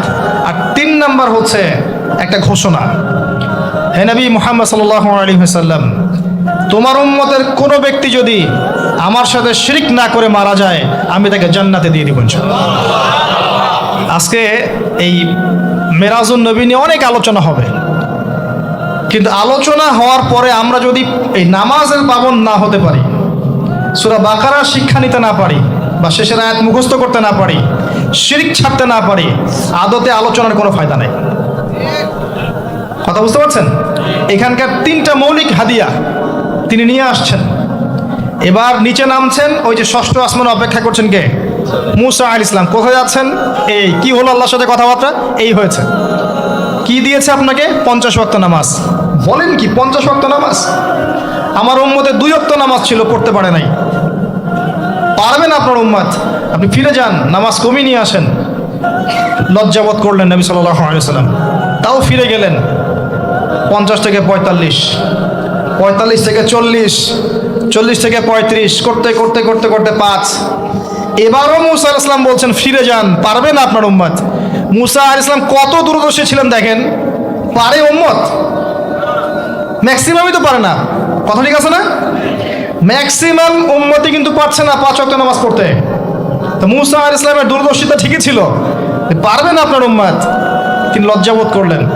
আল্লাহ পাক বললেন, তোমার উম্মতের জন্য 5 ওয়াক্তই ফিক্স করলাম, কিন্তু যদি 5 ওয়াক্ত তারা ঠিকঠাক মতো আদায় করে, 50-এর নেকি দিয়ে দিব ইনশাআল্লাহ। এবং আরেকটা ঘোষণা দিলেন, সেটা হচ্ছে যে তোমার উম্মতের যে কোনো ভালো কাজকে 10 দিয়ে গুণ করে দেয়া হবে। একটা নেকির কাজ করবেন, 10 গুণ বৃদ্ধি করা হবে, কিন্তু একটা গুনাহ করলে 10 দিয়ে গুণ করা হবে না, একই থেকে যাবে। এবং আপনার উম্মতের কোনো ব্যক্তি যদি কবিরা গুনাহ ছেড়ে দেয়, কবিরা গুনাহ তো বোঝেন, বড় বড় গুনাহ ছেড়ে দেয়, তার সমস্ত সগীরা গুনাহ মাফ করে দেওয়া হবে। আর কি চাই? এবার নবী সাল্লাল্লাহু আলাইহি ওয়াসাল্লাম ফিরে আসছেন। এবার শোনেন আমাদের শিক্ষা। ফিরে আসছেন, আসার আগে তাকে জান্নাত জাহান্নাম দেখানো হয়েছে। নবী সাল্লাল্লাহু আলাইহি ওয়াসাল্লাম যে বিষয়গুলো দেখেছেন, এর মধ্যে যেগুলো হাদিসে এসেছে, আমি খুব সংক্ষিপ্ত আকারে বলছি, এবং এখান থেকে আমাদের শিক্ষা নেবেন। মনে রাখবেন, এখন যেগুলো বলছে এগুলো এই উম্মতের জন্য খাস, আমাদের উম্মতে মুহাম্মাদের জন্য খাস। তিনি আসছেন, বারজাখের জগতই হোক আর জাহান্নামের শাস্তি হোক। একজন ফেরেশতাকে দেখলেন, তার মুখে হাসি নাই। কি নাই? জিবরাইল আলাইহিস সালামের সাথে কথোপকথন হচ্ছে, তিনি নবীজিকে সালাম দিলেন, সালামের উত্তর দেওয়া হলো, কিন্তু মুখে হাসি নাই। বাকি সবাই তার সাথে হাসি মুখে সাক্ষাৎ করেছেন, এই ফেরেশতা বাদ দিয়ে। তিনি জিজ্ঞাসা করছেন, জিবরিল আলাইহিস সালাম, তার মুখে হাসি নাই কেন? তাকে বলা হলো, এই ফেরেশতার নাম হচ্ছে মালিক। কি নাম? সূরা যুখরুফের মধ্যে আছে, তার নাম হচ্ছে মালিক। আল্লাহ পাক তাকে জাহান্নামের প্রহরী বানিয়েছেন, জাহান্নামের চিফ অফ কমান্ড মালিক। যখন থেকে আল্লাহ পাক তাকে এই দায়িত্ব দিয়েছেন, তার মুখের হাসি উঠে গেছে। আল্লাহর কাছে পারমিশন চাওয়া হচ্ছে, জাহান্নাম দেখতে চাই। আল্লাহ পাক দেখার পারমিশন দিলেন। নবী সাল্লাল্লাহু আলাইহি ওয়াসাল্লাম দেখে বললেন, সেখানকার বেশিরভাগ অধিবাসী হচ্ছে নারী জাতি, এবং তিনি বললেন জাহান্নামে যাবে উদ্ধত এবং অহংকারীরা। জান্নাত দেখতে চাই, দেখানো হলো।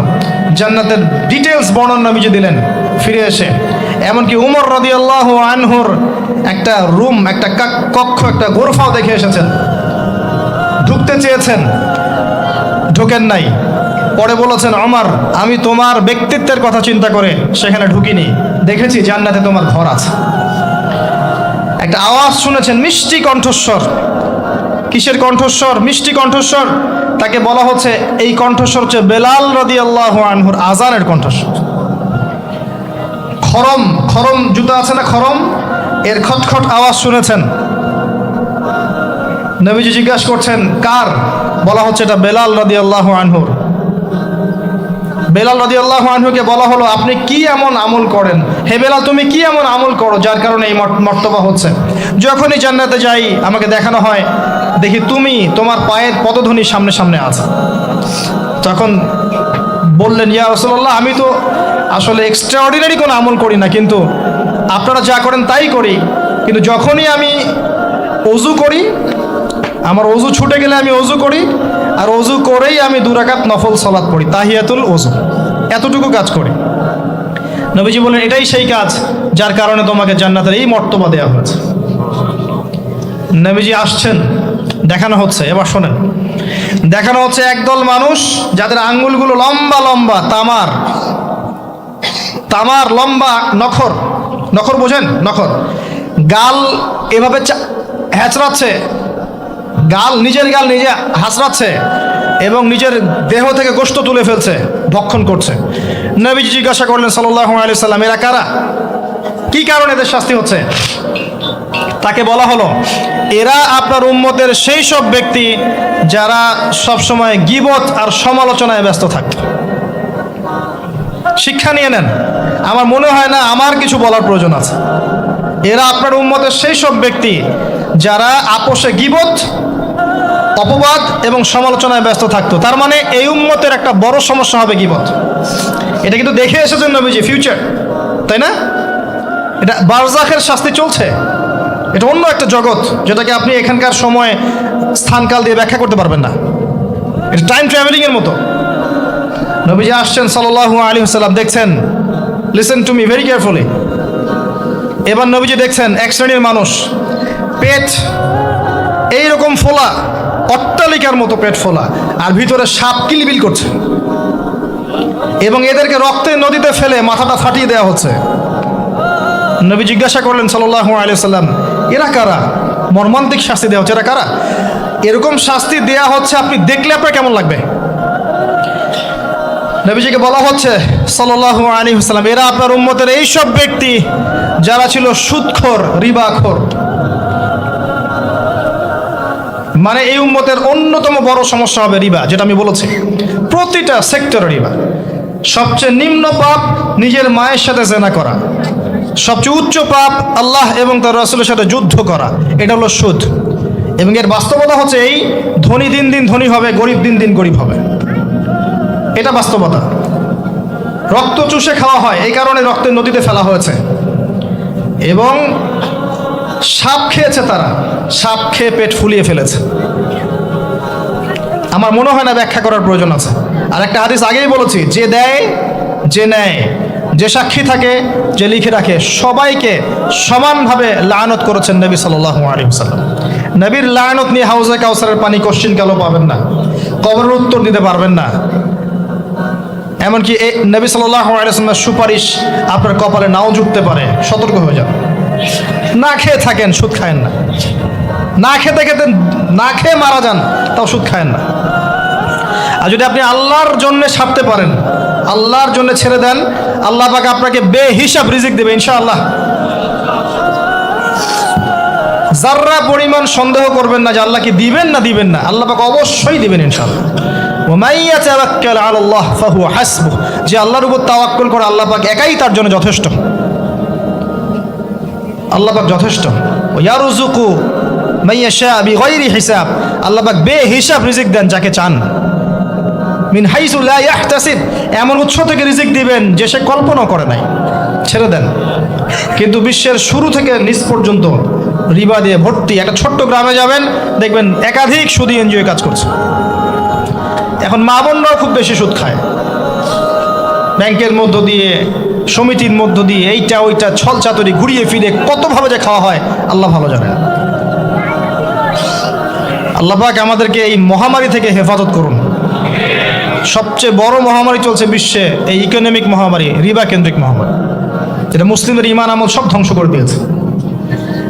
আসেন, তিনি আসছেন, দেখলেন এক শ্রেণীর মানুষ আগুন, বড় বড় আগুনের দলা, এগুলো মুখে ঢুকাচ্ছে, পিছনের রাস্তা দিয়ে বের হয়ে যাচ্ছে। নাউজুবিল্লাহ পড়ি আমরা। জিজ্ঞেস করা হচ্ছে কারা এরা, মর্মান্তিক শাস্তি হচ্ছে। নবী সাল্লাল্লাহু আলাইহি ওয়াসাল্লামকে বলা হলো এরা আপনার উম্মতের সেই সব ব্যক্তি, listen to me very carefully, এরা আপনার উম্মতের সেই সব ব্যক্তি যারা ইয়েতিমদের মাল আত্মসাৎ করে খেত।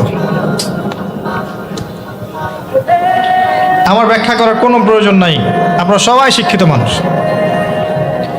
ইতিমের মাল আত্মসাৎ করলে যদি এই শাস্তি হয়, জনগণের মাল আত্মসাৎ করলে কি হতে পারে চিন্তা করে দেখেন।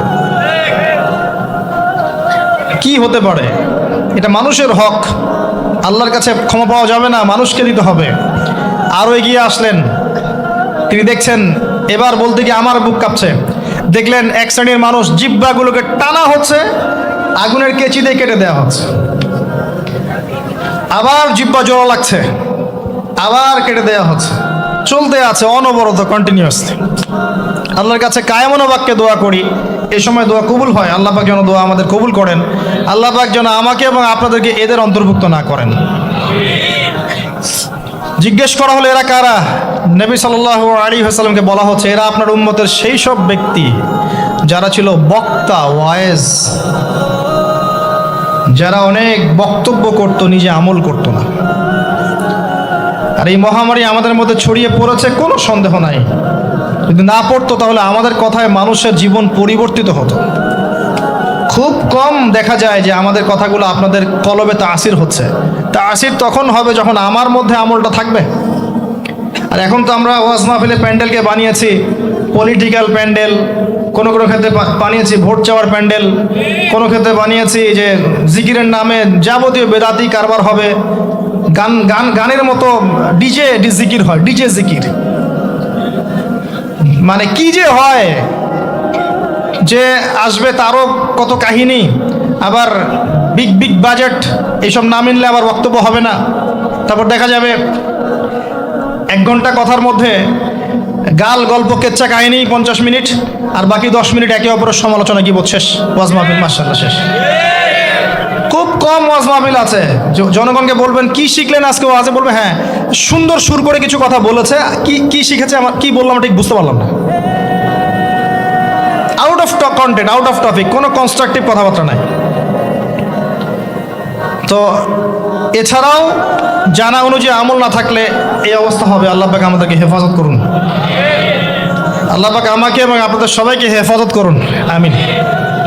আরও এগিয়ে আসলেন, দেখা গেল এক শ্রেণীর মানুষ, যুবকরা খুব ভালো করে শোনেন এবং বিবাহিতরাও শোনেন, সামনে রাখা আছে ভালো গোশত, বাম দিকে রাখা আছে পচা গোশত, গন্ধ বের হচ্ছে।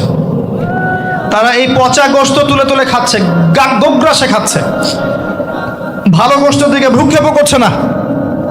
অবাক হয়ে নবী সাল্লাল্লাহু আলাইহি ওয়াসাল্লাম জিজ্ঞাসা করছেন এরা কারা? তাকে বলা হচ্ছে এরা আপনার উম্মতের সেই সব ব্যক্তি যাদের ঘরে পবিত্র স্বামী ছিল, বাইরে অন্য পরপুরুষের সাথে প্রেম করেছে, যাদের ঘরে পবিত্র স্ত্রী ছিল, বাইরে পরকিয়া করেছে।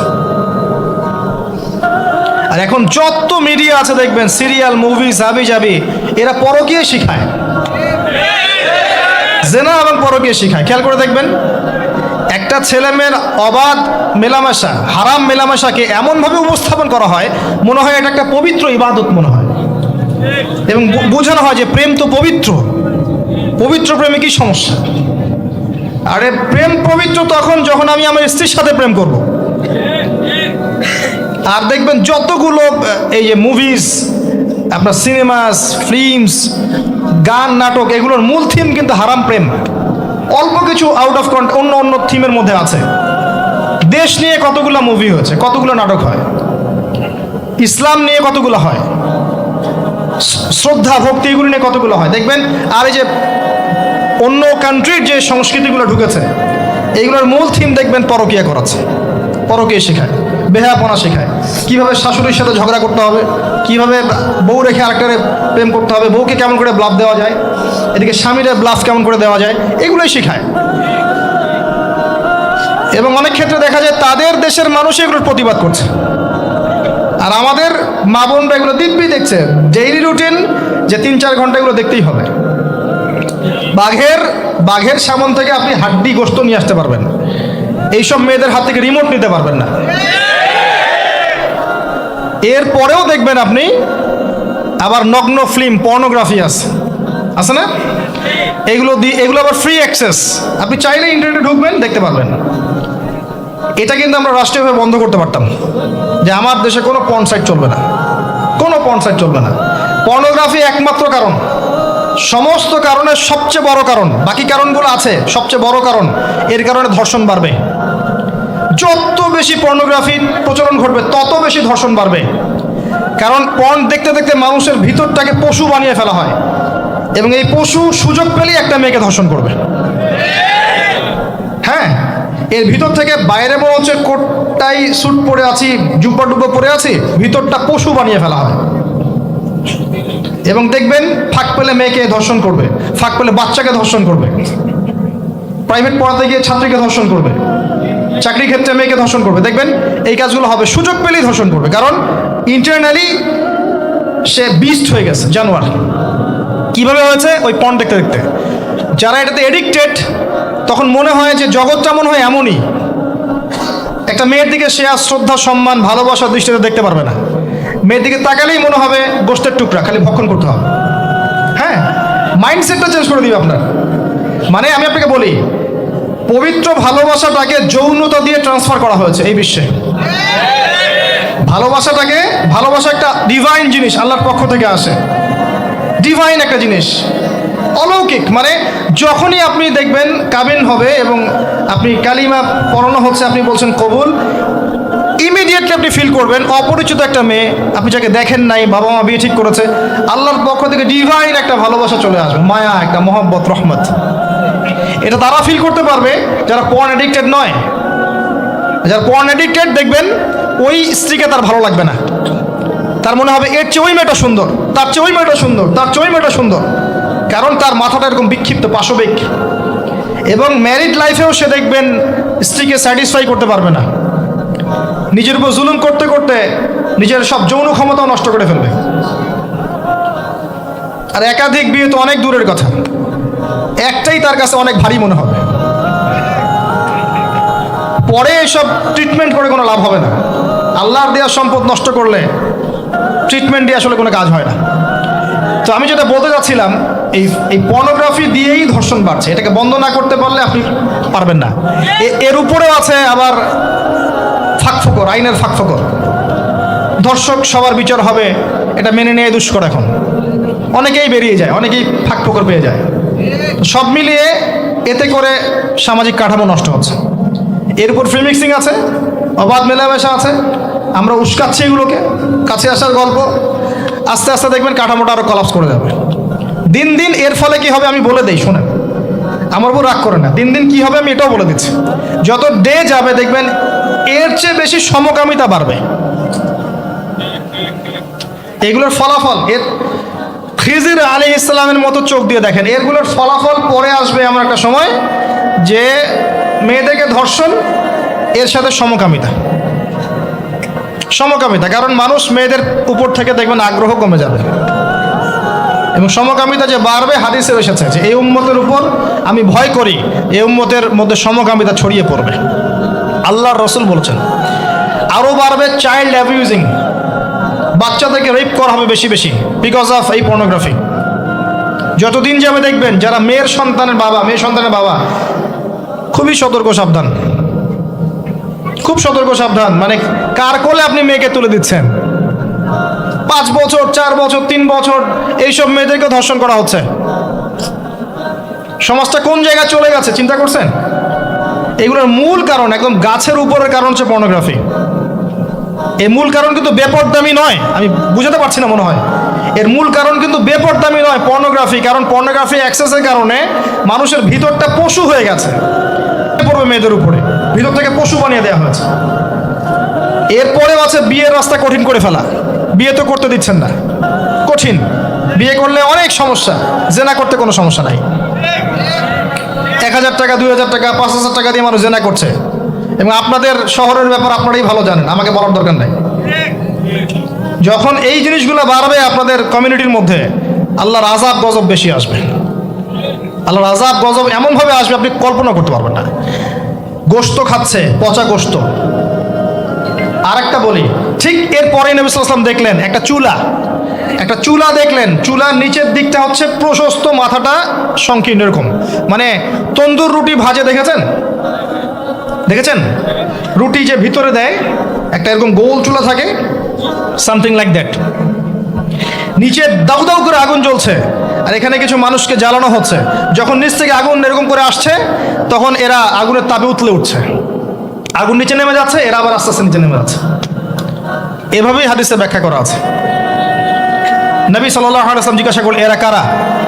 বলা হলো, এরা আপনার উম্মতের সেই সব ব্যক্তি যারা জেনায় লিপ্ত ছিল। তিনি আরো এগিয়ে গেলেন, জেনা সম্পর্কে কয়েকটা হাদিস এসেছে। তিনি এগিয়ে গেলেন, দেখলেন একটা জায়গা যেখান থেকে দুর্গন্ধ বের হচ্ছে, পাবলিক টয়লেটের চেয়ে প্রখর দুর্গন্ধ, মনে হচ্ছে যে পাবলিক টয়লেট। নবী জিজ্ঞাসা করলেন সাল্লাল্লাহু আলাইহি ওয়াসাল্লাম, কোন জায়গা থেকে এরকম দুর্গন্ধ আসছে?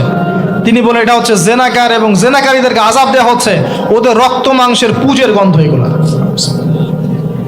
দেখলেন এক শ্রেণীর মানুষকে একটা শরবত খাওয়ানো হচ্ছে, শরবত জাহান্নামীদের রক্ত মাংস পুজের নির্মিত, তার নাম হচ্ছে তিনাতে খাবাল। কি নাম? তিনাতে খাবাল। কাদেরকে খাওয়ানো হচ্ছে? যারা এই উম্মতের মাদক সেবন করতে, এদেরকে খাওয়ানো হচ্ছে। আমি আপনাকে একটু পিছনে নিয়ে যাই, আলোচনা শুরু করেছিলাম যেখান থেকে, ওই যে মৌলিক সমস্যাগুলো যেটা বলেছিলাম এই উম্মতের মধ্যে এখনো আছে, এটাই সেই পাপগুলোর শাস্তি, যেটা কিয়ামত পর্যন্ত উম্মতের মধ্যে থাকবে। মাদক, পর্নোগ্রাফি, এই যে আপনার বিহায়াপনা, জেনা, সুদ, এগুলো এখনকার মৌলিক সমস্যা। এগুলোই হবে এই উম্মার বড় বড় সমস্যা, যার কারণে উম্মতের বেশিরভাগ মানুষকে ওখানে আযাব দেওয়া হচ্ছে। আল্লাহ পাক আমাদেরকে হেফাজত করুন। এরপর এভাবে তিনি আরো কিছু শাস্তি দেখেছেন, দেখে আসার পথে জাহান্নামের যে বর্ণনা দিয়েছেন, যে বেশিরভাগ মানুষ সেখানে হচ্ছে জাহান্নামে নারী জাতি। কি কারণে তারা বেশিরভাগ জাহান্নামে যাবে? লানত করার কারণে, অভিশাপ দেওয়ার কারণে, স্বামীর অকৃতজ্ঞ হওয়ার কারণে।